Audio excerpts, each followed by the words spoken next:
يا سويسي حقك عليا وما تزعلش. وانا اتمنى ان انت ما تذكرش اسمي تاني، وربنا يكبك بالسلامه من الخربه اللي انت فيها. احلى السويسي يا وربنا. عم. حوده شيبة اخويا يابا. حوده شيبة ومداهم، علاقتي حلوة بيهم من ساعة ما دخلت على البرنامج. الناس دي طلعت قالت في كلمة حلوة في حقي زمان أيام ما كان الكل جاي عليا، ما كانوش ليا تواصل معاه.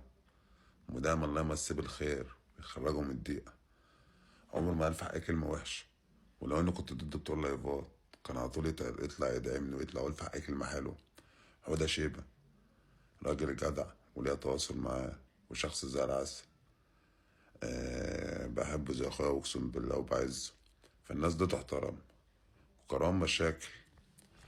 اول واحد وقف، يعني وقف ايام ما كان محبوس اول مره واتكلم في حقه كلمه قال غلبان كنت انا، بس هو جه عليا فراح حطيته في دماغي. بس ادام اعتذر يا كروان انا اقسم بالله ما هجيب سيرتك تاني.